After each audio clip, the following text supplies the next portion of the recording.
What's going on, YouTubers? It's the Natural Born Driller, and welcome everyone to WWE SmackDown Live Review, the show from February 19th, 2019. They were at New Orleans, Louisiana. Excuse me. They were at New Orleans, Louisiana. Your commentators were Tom Phillips, Byron Saxton, and Corey Graves. This was the SmackDown after the Chamber. So let's get right to it. So we opened the show with Shane McMahon coming out, and during his entrance, we see a video package of Kofi Kingston from his performance from the Elimination Chamber, and with the fans getting behind him, and I skipped it. Fuck Kofi Kingston. Excuse me. So Shane McMahon makes an announcement for SmackDown about what pertains to Tommaso Ciampa, Johnny Gargano, Ricochet, and Aleister Black that made their main roster debut on Monday Night Raw this past week. And they're going to reveal those 4 stars on SmackDown Live. We'll get to them later. And I'll get to, when I get to them, I'm going to get to what they did on Raw. So, I did watch highlights for Raw. Because I don't watch throughout Raw anymore, so. So then, all of a sudden, we get The Miz coming out to interrupt, and he apologized for losing the SmackDown Tag Team Championships. And saying that he wanted to make his father proud, and blah, blah, blah, blah. And basically, he wants a rematch, because Shane McMahon can make that rematch book, because he's the, in charge of, because, the McMahons are in charge of WWE. So the SmackDown Tag Team Champions, the Usos, comes out. And basically, he's talking about, there's no more automatic rematch clause in WWE. Just wait till that changes later on in the year. And it says that that Shane McMahon and The Miz call themselves the best in the world. And then basically telling Shane McMahon that The Miz is not an A-lister. He's not an A-lister. He's a C-lister, and that he's a loser. And for the Usos to suggest to Shane McMahon to find a new tag team partner. And Shane McMahon is like, don't disrespect my tag team partners, The Miz and all that. And then he says, you know what? At WWE Fastlane, March 10th, in Cleveland, Ohio, the hometown of The Miz, they're gonna get another opportunity, another rematch for the tag titles. And like, whatever. That was leaving my reaction. Whatever. I'm assuming that's gonna probably be the heel turn for The Miz onto Shane McMahon. When they don't win. We get a video package focusing on Aleister Black of his time on NXT, and yeah, he's always been impressive to me, So Aleister Black, what did he do on Raw? Aleister Black made his debut on Raw by interrupting Elias. They had a match. Well, I thought, based on the highlights I've seen, I thought they had a good match. Obviously, Aleister Black won against Elias on that night. So I thought Aleister Black did a good job on Monday Night Raw, making his main roster debut. He made Elias fade to black because his finishing move is the Black Mass, which is a spinning heel kick. So what he did on SmackDown, he opened up the first bout of a match, Aleister Black versus Andrade Cien Almas, his opponent last year from TakeOver New Orleans for the NXT Championship when Andrade Cien Almas was the NXT champion, and Aleister Black took away from him when he beat him. What I thought was a good match. So yeah, Andrade Cien Almas being accompanied by Selena Vega, which by the way, Selena Vega is in real life married to Aleister Black. So yeah, in case anyone didn't know that. We got a loud NXT chants from the crowds. And then the match began between Aleister Black and Andrade Cien Almas, which I thought was a decent match. And then in the end, Aleister Black has to win over Andrade Cien Almas, because let's face it, he was gonna lose that match anyways. And I get it, they're building up Andrade Cien Almas to be the next top guy if this man is serious about pushing Andrade Cien Almas, who doesn't speak perfect English. But I'm kind of glad that Andrade is getting this push. and hopefully it'll go somewhere, but we'll see. But yeah, but also Black, coming to this match, as decent as the match was, I didn't think that House Black was going to lose against Andrade Cien Almas on SmackDown. So, but good showing though. During the match too, by the way, you had Tommaso Ciampa, who's the NXT champion, and Johnny Gargano, who's the NXT North American champion, watching on backstage while the match was going on. And then after the match, we were told by the commentators that we were going to get awards from Ciampa and Gargano. And sure enough, we did, by Killer Braxton interviewing them about their success that they had on the debut of Monday Night Raw. And on there, we're to Tommaso Ciampa and Johnny Gargano, DIY. They were on Raw against the Raw Tag Team Champions, the Revival, Scott Dawson and Dash Wilder. They're former rivals from NXT, where they had great tag team matches during that time, folks. DIY versus Revival was an amazing tag team feud that they had on NXT. And in the match, I thought, based on the highlights I've seen with Tommaso Ciampa and Johnny Gargano versus the Revival for on Raw, basically, not for the titles, but I thought the match was good that they had on Raw. With Ciampa and Gargano, DIY ended up winning, being the tag team champions, which I thought wasn't. I think it was right for the Raw Tag Team Champions to lose against Ciampa and Gargano. Basically after seeing that too, I'm saying to myself, why we put the Revival in a position to face Gargano and Ciampa on their first night on Raw. Where they were gonna win, and I'll talk about Ciampa and Gargano about winning. So, but I thought, based on the highlights I've seen, I thought it was good, the match. So basically, so they were all being interviewed, and Ciampa talked about how he wasn't just handed the NXT championship gold, which he calls it Goldie. And then Gargano talks about how they were rivals last year and they went to war in that exact building. Also, they get interrupted by the Bar, Sheamus and Cesaro, basically laughing at them that they're a bunch of jokes and all that. And then SmackDown snap up a place for them, and Gargano said to them that you guys set the bar, but we're gonna break that bar. And then Sheamus and Cesaro started laughing, making a mockery of them because they're small and they're not believable and all that. So that was basically the story and it led to a match though. And that was that. We go backstage and we see Jeff Hardy talking to AJ Styles to move past from Sunday night from the Elimination Chamber and focus on tonight. Because tonight's because the match that they had on that night, I meant to say, was Samoa Joe, Randy Orton, and Daniel Bryan teaming up against Jeff Hardy, AJ Styles, and Kofi Kingston in a 6-man tag team match. So as as Styles and Jeff is talking, all of a sudden we see Kofi Kingston coming in with pancakes. I don't know. It was, I think, some kind of branch that he had with pancakes on it, and then all of a sudden we see Xavier Woods carrying Big E, and I see myself, fuck the New Day, and I fucking skipped it.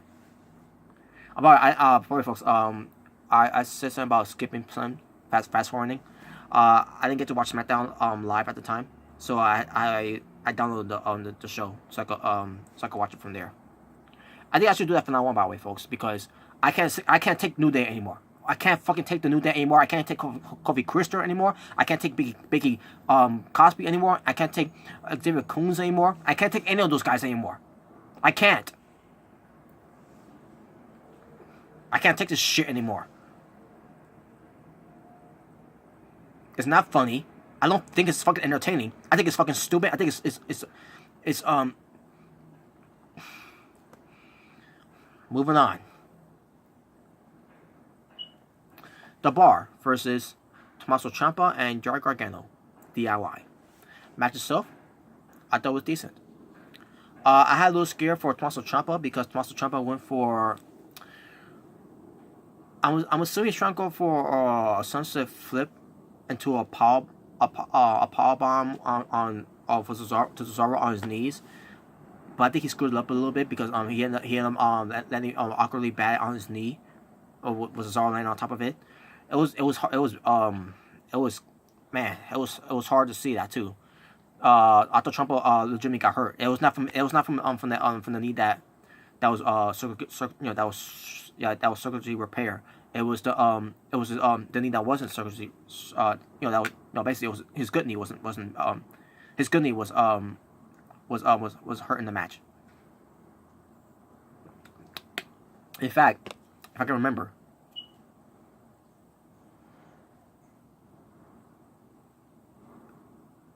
it was his right knee, his left knee. I'm about to say this is my left. This is my left. It was his left knee. I'm assuming, if I can remember again, if I can remember, I'm trying to describe the position it was. Yeah, the left knee. Was the left knee is his good knee. The right knee is the one that's had surgery on. But yeah, his left knee got hurt. But he looked like he was alright though. But at the same time, I was so scared that he got hurt on after making his main roster debut on that week. On this exact week. So thank God he wasn't seriously hurt. It was just a minor injury. But he ended up still working the match though. And yeah, Gargano and Ciampa were doing pretty good in the match. And in the end, Ciampa gets the win over Cesaro with a nice flip roll up and folds him up pretty good on the pin him. And yeah, so DIY is winning the match, which is good. Again, I was expecting them to lose anyways. Anyone that comes to the main roster, don't expect them to lose that. Don't expect them to take a pinfall, unless your name is EC3.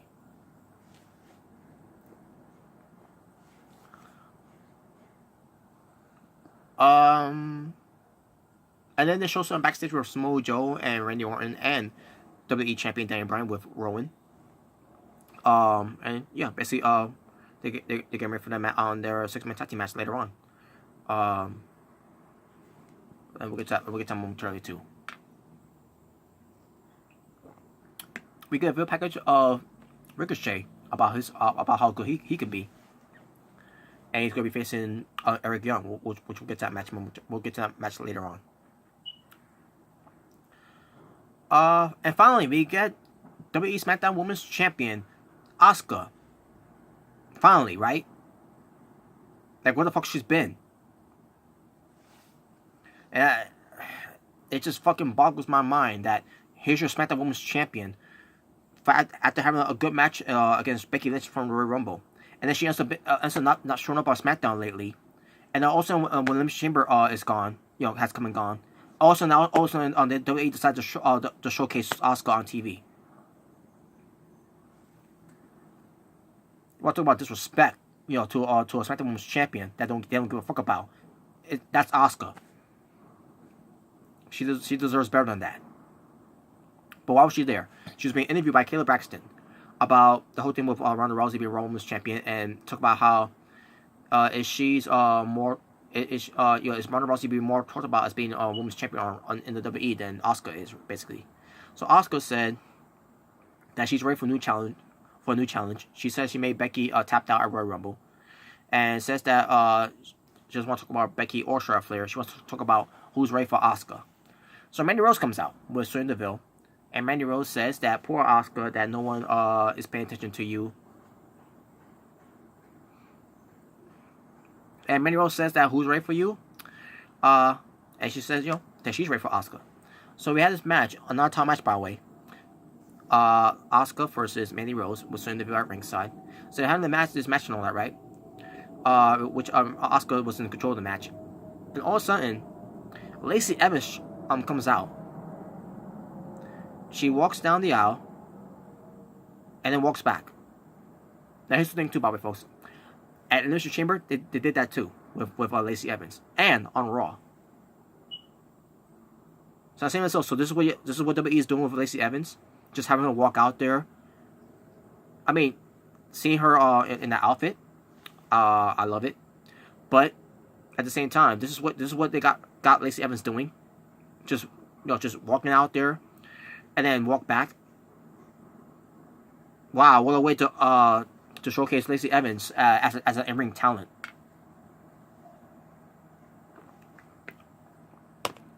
So because of that, Asuka was distracted of that, and Mandy Rose goes after Asuka. and they went to commercial break. Come back for commercial break. And match itself, folks, Asuka between Mandy Rose, match itself was fucking terrible.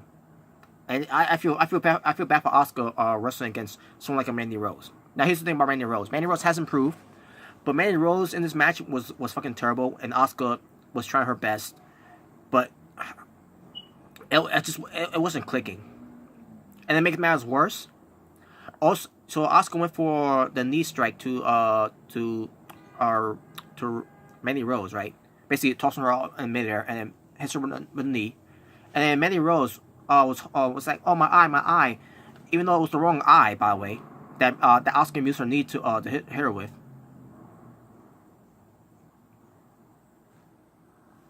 I can't remember how it was done too. Wait. Okay, so she hit her on this side of the eye, and she went like this. Oh my eye, from her right side. And I'm watching this, and I'm saying to myself, okay, what's gonna happen here?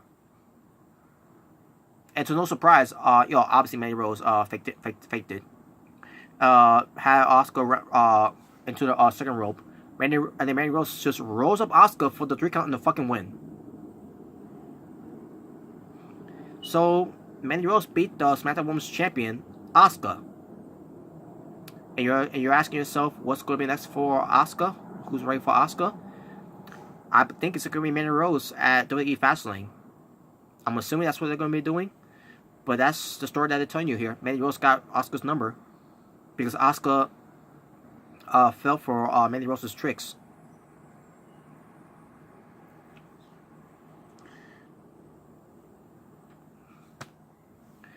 So it's not bad enough that Asuka has been forgotten about being SmackDown Women's Champion and for not being on SmackDown, and then also she shows up and she loses.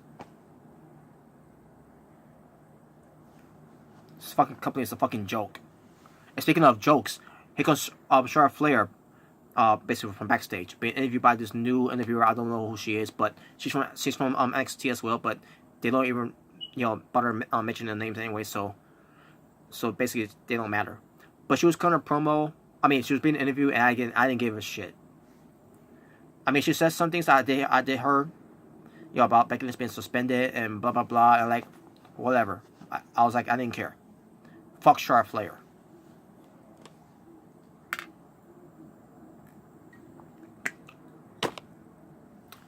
Miz was smiling with McMahon, talking about Mr. Miz is going to be at ringside at Cleveland, Ohio, for at Fastlane, whatever. All right, now we get to Ricochet versus Eric Young, who's finally there by the way, folks. Along with the rest of Sandy. Eric Young is also being accompanied by Alexander Wolf and Killian Dane of Sandy, and by the way, no Nikki Cross, who's also part of Sandy too, by the way, but they don't want to face her Nikki Cross with these three, so whatever. As far as Ricochet on Raw, he showed up on Raw to help Finn Balor. And by the way, folks, I'm glad I brought this up too, because we're pertaining to Ricochet. So before I get to what happened with Ricochet on Raw, so Finn Balor came out there on Raw because he's new Intercontinental Champion and he's celebrating.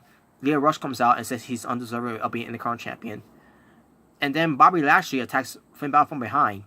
So this whole thing with Bobby Lashley doing that to Lio Rush on Elimination Chamber, Bobby Lashley turned on Lio Rush. They decided to scrap that. Forget it. Let's forget that didn't happen, and and let's just pretend that they never broke up and they're together again. They're back together again.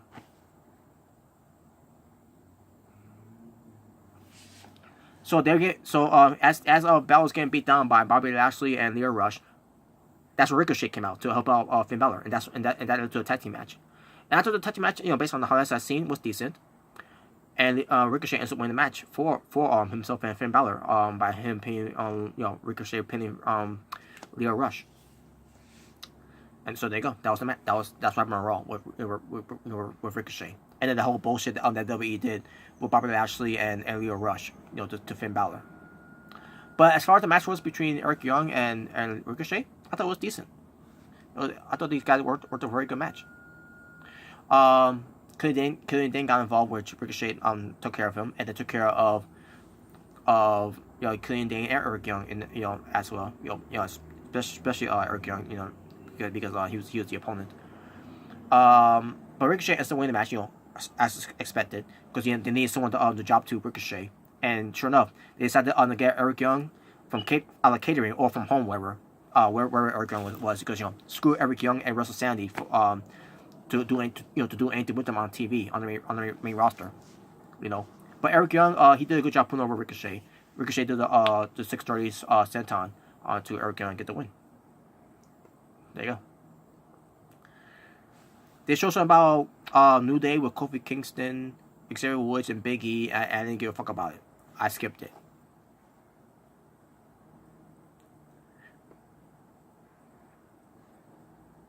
We see a video of Kevin Owens about his an update of him. He was at a movie theater, and saying that he's going to be coming back to WWE in a couple of weeks. He says he's been watching Raw, SmackDown during his time away, and also his son shows up, Owen. Kevin Owens' son's name is Owen. And he says, what's the change? And he said, there's no change. He's like, but I give you $20, for popcorn and soda, and like, it was funny though. It was funny the way it was done. He went back at his son for that one. But yeah, Kevin Owens, he's gonna be coming back pretty soon. And there you go. Sorry, folks. All right, 6-man tag team main event. WWE Champion Daniel Bryan, Randy Orton, and Samoa Joe versus Jeff Hardy, AJ Styles, and Kofi Kingston, and he was being claimed by the rest of the New Day members, Biggie Cosby and Xavier Coons.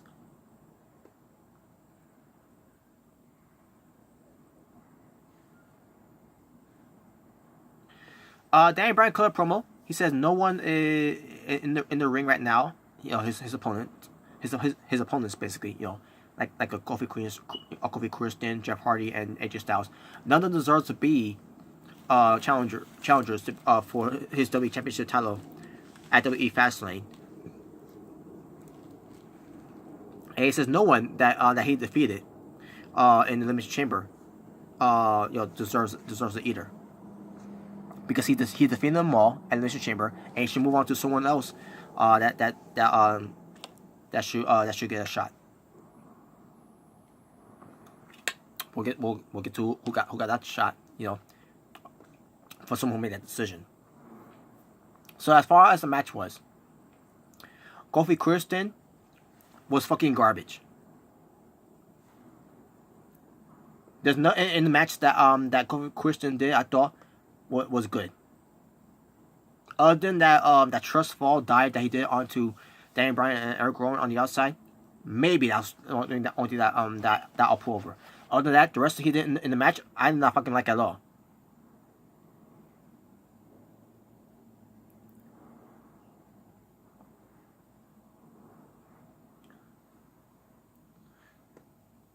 But the match itself, I thought was decent. When it pertains to Bryan, Orton, and Samoa, facing Jeff Styles and Kofi. So how the match ended.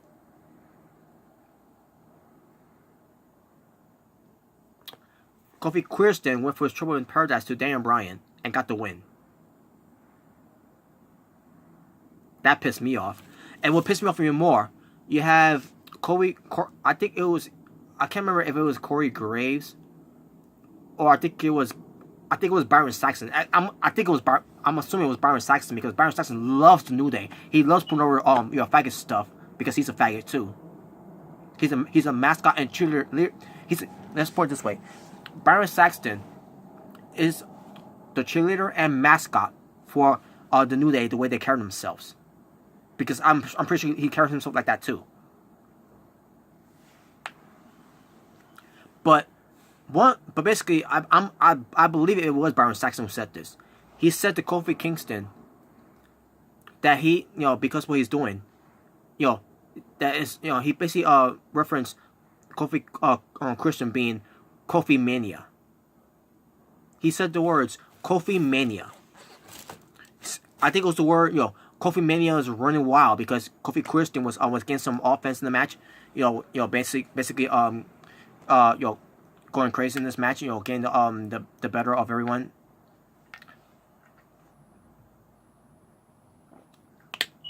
So this Kofi Christian push, continues. So Shane McMahon comes out, and he announces Daniel Bryan's new challenge for the WWE Championship title at WWE Fastlane, and it was Kofi Christian. Now, at first I was a little upset when Shane McMahon made that announcement, but at the same time I kind of knew it was going to be because Kofi Christian did beat Daniel Bryan in this match, the 6-man tag team match. So he gets he got Daniel Bryan's number again, just like he did last week on SmackDown in that Gauntlet match. So yeah, Kofi Christian gets another shot at the WWE Championship title. This time 1-on-1, and it's not gonna be at WrestleMania, even though you have these commentators are now going with the words KofiMania.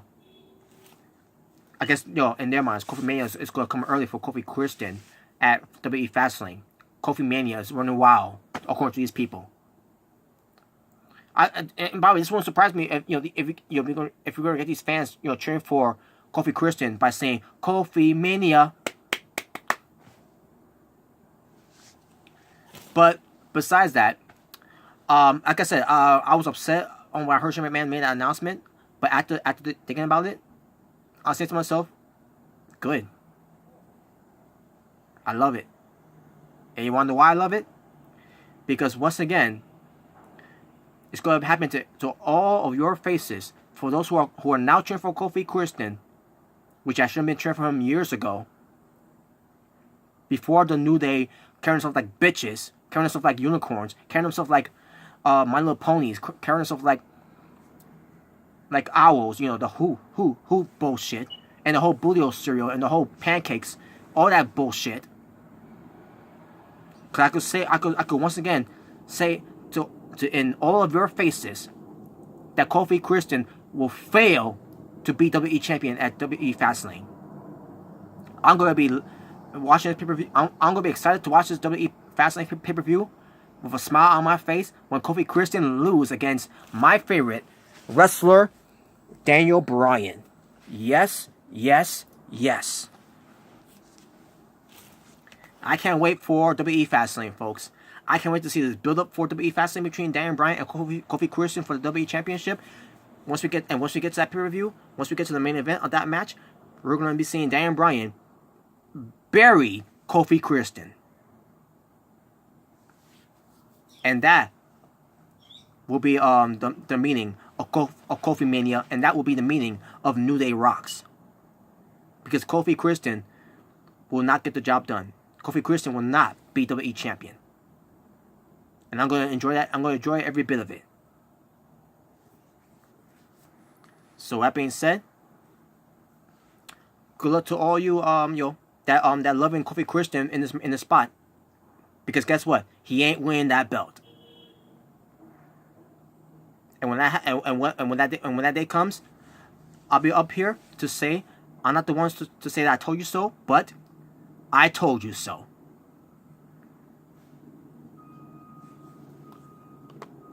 Talking about wrestling for WWE SmackDown live from February 19th, 2019. 5 matches, just double checking. And my overall scoring for the show, I'm gonna go 4 out of 10. I'm on my Bret Hart shit here. It's a Bret Hart thing, so 4 out of 10. So that being said, thank you all for watching. It's the Natural Born Driller, saying peace on the streets.